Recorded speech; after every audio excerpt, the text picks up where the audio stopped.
नमस्कार, the credible history पर आपका स्वागत है।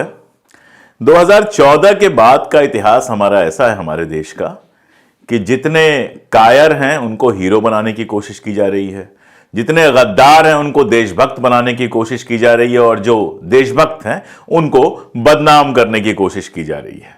नेहरू पर सीरीज शुरू की, नेहरू पर वीडियो बनाया तो वहां अगर किसी ने कमेंट किया कि उस समय के लोग मूर्ख थे जिन्होंने नेहरू को सपोर्ट किया।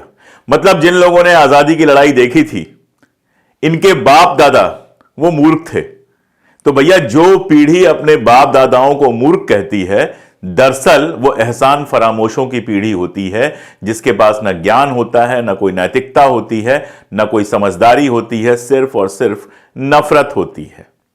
तो ऐसे ही हीरो बनाया गया नाथूराम गोडसे को।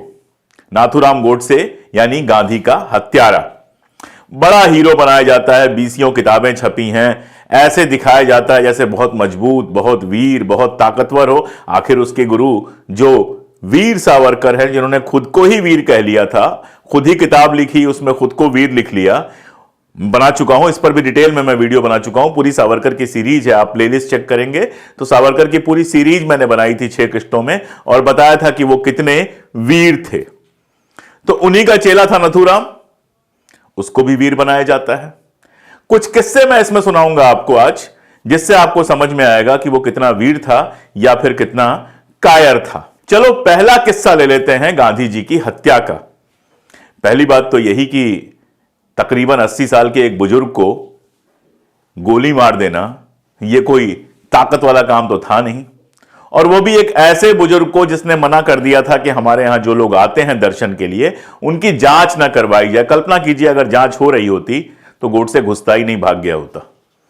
लेकिन चूंकि जांच नहीं हो रही थी, वहां पर सबका स्वागत था, तो बंदूक लेके घुस गया। उसके पहले जो प्लानिंग थी वो आप लोगों को पता होगी कि पहले प्लानिंग ये की गई कि बुर्का पहन के जाया जाएगा। नहीं, सबसे पहले जो प्लानिंग हुई वहां पर आता हूं। सबसे पहले प्लानिंग हुई कि फोटोग्राफर बन के जाया जाएगा। उस जमाने के कैमरा आपको याद होंगे कि किस तरह के कैमरे हुआ करते थे। फोटोग्राफर अपना सिर ढक लिया करता था, उसमें से देखता था, बाहर कैमरा होता था। तो प्लानिंग यह थी कि ऐसे ही वो मुंह ढक लेगा और उसके बाद बंदूक लगा के उसमें से गांधी जी को मार देगा। जब प्रैक्टिस की गई, सक्सेसफुल नहीं हुई। अगली प्लानिंग हुई कि बुर्का पहना जाए। जो इसके साथ आपटे था वो गया बाकायदा पुरानी दिल्ली से बुर्का खरीद के लाया। गोडसे ने बुर्का पहना, लेकिन बुर्का पहन के चलना इतना आसान तो होता नहीं है। उसके समझ में आ गया कि अगर मैं बुर्का पहन के जाऊंगा तो पक्का कहीं गिर जाऊंगा। और बुर्के की प्लानिंग 2 वजह से थी। पहली बात तो यह थी कि गांधी जी की जो प्रार्थना सभा होती थी उसमें पहली जो लाइन थी, पहली दूसरी जो लाइन हुआ करती थी, जो सामने की लाइन हुआ करती थी, उसमें औरतें बैठा करती थी। औरतें पहले बैठती थी, मर्द पीछे बैठते थे। तो यह था कि उस लाइन में बैठ जाएंगे, बुर्का पहने रहेंगे और चेहरा छुपा के गांधी जी को गोली मार देंगे। जब तहलका मचेगा, जब हल्ला मचेगा तो धीरे से निकल लेंगे। यानी जो दोनों योजनाएं पहले शुरू में बनी थी उसमें धीरे से निकल लेने का प्लान था, पकड़े जाने का प्लान नहीं था। और आगे बताता हूं। जो ओरिजिनल प्लान गांधी जी की हत्या का बना था, 20 जनवरी को जो गांधी जी के ऊपर हमला हुआ था, उसमें क्या था पता है आपको? गोडसे, उसका सगा भाई गोपाल गोडसे, उसका दोस्त आपटे, इन सारे लोगों ने ऐसी सेटिंग की थी कि पीछे से बम फेंके पाहवा, जो एक रिफ्यूजी था, और बम से जब भगदड़ मचे तो सामने से एक आदमी गांधी जी को गोली मार दे। ये लोग अपने हाथ में बंदूक लेके भी नहीं गए थे। प्लान यही था कि जब भगदड़ मचेगी तो भाग लेंगे। यानी भाग लेंगे का प्लान मारने से पहले बनाया गया। यह अलग बात है कि वो आदमी सब समझ गया और उसने बंदूक चलाई ही नहीं। तो गांधी जी बच ही गए और ये लोग भी भाग लिए वहां से। तो इतने वीर थे कि भागने का प्लान पहले बनाते थे। भगत सिंह से तुलना करते हैं, याद कीजिए। भगत सिंह ने असेंबली में बम फेंकने का जब प्लान बनाया था तो इतनी भगदड़ मची थी कि अगर भागना चाहते तो तुरंत भाग जाते, लेकिन वहां खड़े होकर नारे लगाए, पर्चे बांटे और भाषण दिया और खुद गिरफ्तारी दी। यहां गोडसे भागने का प्लान बना रहे थे। लेकिन अभी बहुत कुछ बताऊंगा, सिर्फ इतनी बात नहीं है। कहा जाता है कि जब गांधी जी को इन्होंने मारा तो इन्होंने खुद से आत्मसमर्पण किया। झूठ है। जब गांधी जी को इन्होंने मारा तो ये भागने के प्लान में थे, लेकिन वहां जो माली था उस माली ने इनको पकड़ लिया। बाद में बाकी लोगों ने पकड़ लिया, इसलिए पकड़े गए। उसके बाद सुनिए, गिरफ्तार होकर जब ले जाया गया इनको पार्लियामेंट स्ट्रीट थाने में, तो वहां पर इन्होंने अपना नाम भी गलत बताया, झूठ बोला, उम्र भी गलत बताई। यानी लगातार झूठ बोलता रहा, लगातार लगातार लगातार बचने की कोशिश करता रहा और उसके बाद कहा कि मैं अकेला था। यह अकेले वाली बात इसलिए कही थी कि गुरु जो सावरकर थे वो और बाकी लोग बच जाए। सावरकर कैसे बचे बाद में, कोर्ट ने यह नहीं कहा था कि सावरकर दोषी नहीं है, कोर्ट ने यह कहा था कि उनके खिलाफ पर्याप्त सबूत नहीं है और बाद में पता चला कि वो सबूत पेश नहीं किए गए थे। मुरारजी देसाई वाला किस्सा मैं पहले ही बता चुका हूं कि कोर्ट चल रही थी। सावरकर के वकील ने मुरारजी देसाई से पूछा कि आखिर आपने गांधी हत्या के बाद सावरकर के घर के आसपास सुरक्षा क्यों लगाई। मुरारजी देसाई ने कहा कि अगर आपके मुवक्किल चाहते हैं, अगर सावरकर चाहते हैं तो मैं वो राज बता सकता हूं। सावरकर ने मना कर दिया, बात वहीं पे दब गई। मैं डिटेल में बता चुका हूं कि असल में राज क्या था।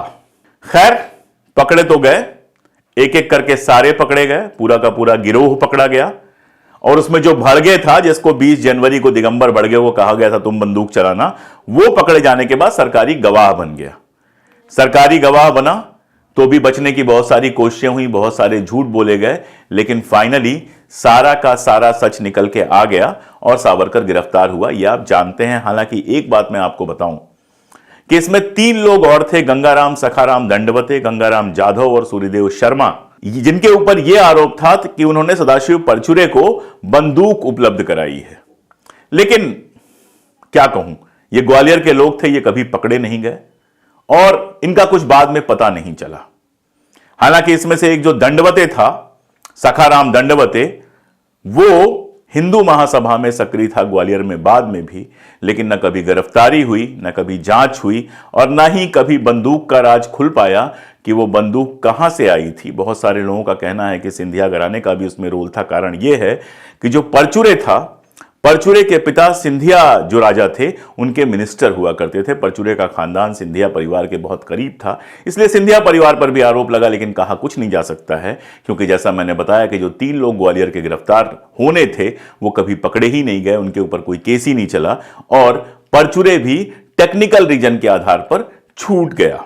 और इसमें बहुत सारे खेल खेले गए। एक बात तो मैं आपको बता दूं कि सावरकर ने सबसे पहले माफी जब भी मांगी हो, लेकिन आखिरी माफी गांधी मर्डर केस में मांगी।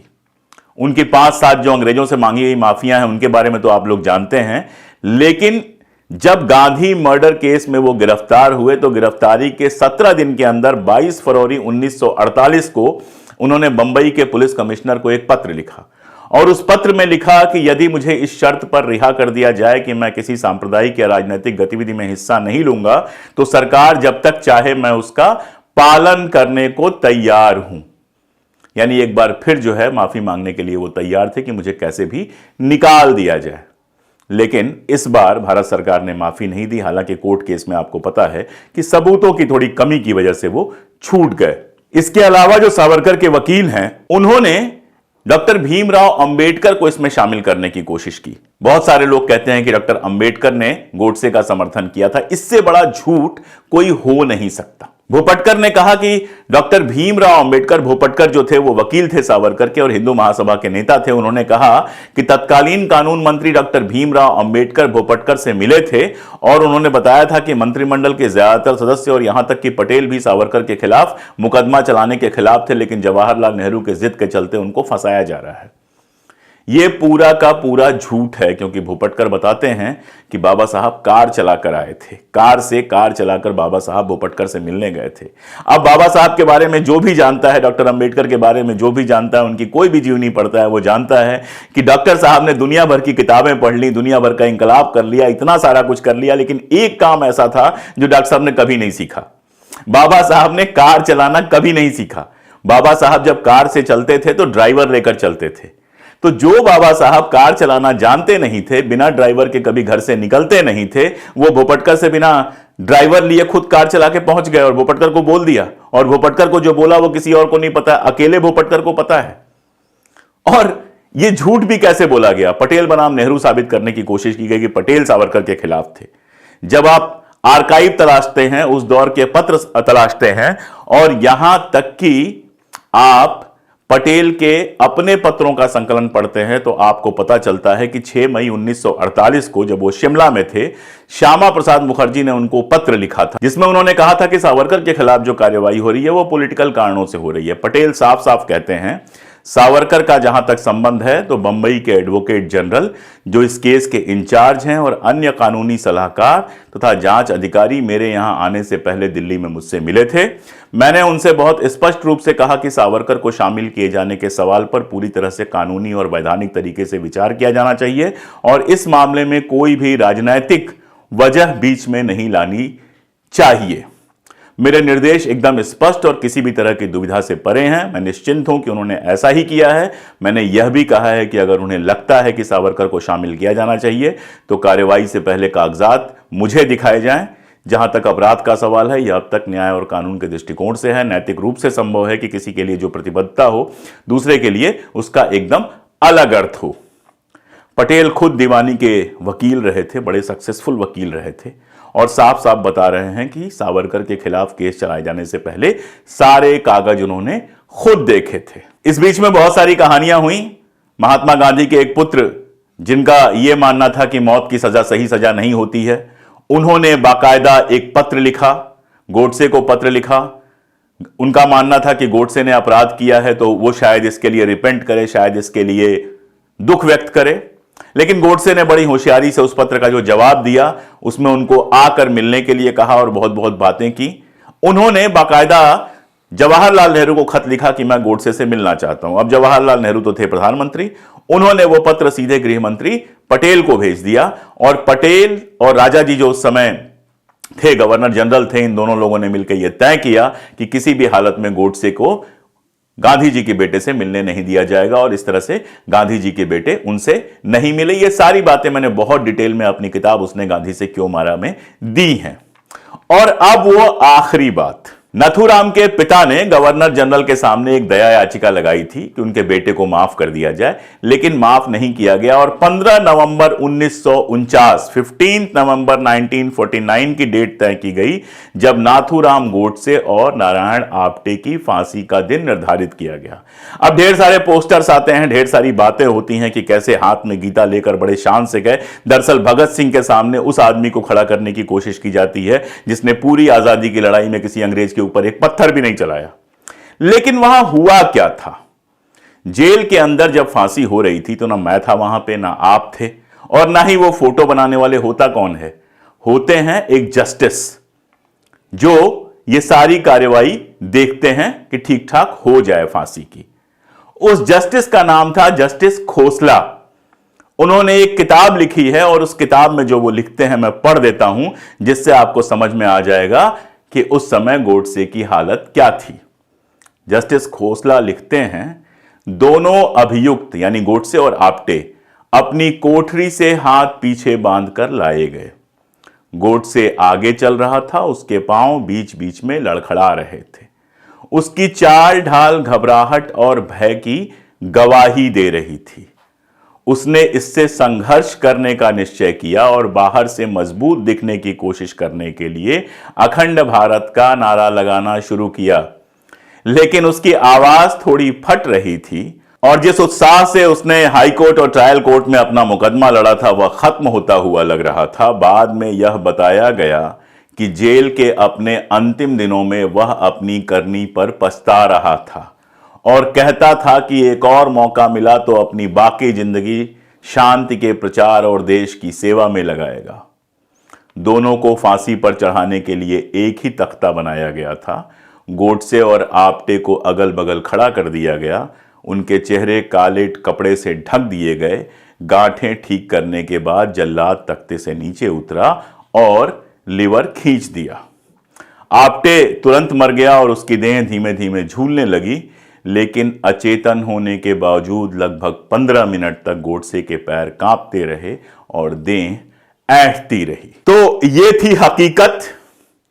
सरदार भगत सिंह और उनके साथी जब फांसी पर चढ़े, अंग्रेजों ने जिस उत्साह और जिस शान के साथ उनको फांसी पर चढ़ते हुए देखा, भगत सिंह, राजगुरु, सुखदेव की उस वीरता की तारीफ उन अंग्रेजों ने भी की है जो उनके दुश्मन थे। और उसी फांसी के फंदे पर गोडसे के पैरों के कांपने की और कुछ दिन पहले फांसी पर चढ़ने के कुछ दिन पहले जेल में उसके पछताने की बात उस जस्टिस खोसला ने की है जो उस समय वहां पर उपलब्ध थे। वजह क्या है? जब कोई पुण्य का काम आप करते हैं, जब कोई सही काम आप करते हैं, जब आप वो काम करते हैं जिसके लिए आपकी आत्मा गवाही देती है, तो आपके चेहरे पर डर नहीं आता है, आप डरते नहीं हैं। आप जेल जाते हैं तो शान से, फांसी पर चढ़ते हैं तो शान से। फैज को याद कीजिए, जिस धस से कोई मक्तल पे गया वो शान सलामत रहती है, ये जान तो आनी जानी है, इस जान की कोई बात नहीं। ये जो मक्तल पे जाने की धज होती है ना, और जो शान होती है, वो जान से बड़ी तब होती है जब आप जानते हैं कि आप जो कर रहे हैं वो सही है, और जब आप जानते हैं कि आपने पाप किया है, जब आप जानते हैं कि 80 साल के एक ऐसे बूढ़े की आपने हत्या की है जिसने अपनी सारी जिंदगी देश की सेवा में लगा दी और अब भी देश की शांति के लिए काम कर रहा था, तो आपको अफसोस होता है कि आपसे गलती हो गई, और अगर जिंदगी एक और मौका देती तो उसे सुधार लेते। तब आप मौत से डरते हैं, तब गोडसे की तरह आपके पैर कांपते हैं। इसलिए आज भी जिस तरह की नफरत फैलाई जा रही है, जिस तरह का पागलपन फैलाया जा रहा है, उसमें ठहर के सोचिए कि आप जिस रास्ते पे चल रहे हैं वो पुण्य का रास्ता है या पाप का रास्ता। क्योंकि पाप के रास्ते पे अगर आप चलेंगे तो आज नहीं कल आपके पांव भी कांपेंगे। आप भी बैठकर कभी ये सोचने पर मजबूर होंगे कि आपने गलती की, और आपकी आने वाली पीढ़ियां कहेंगी कि आप देश बनाने वालों में नहीं, देश बर्बाद करने वालों में थे। बहुत शुक्रिया, आज के लिए इतना ही। नमस्कार।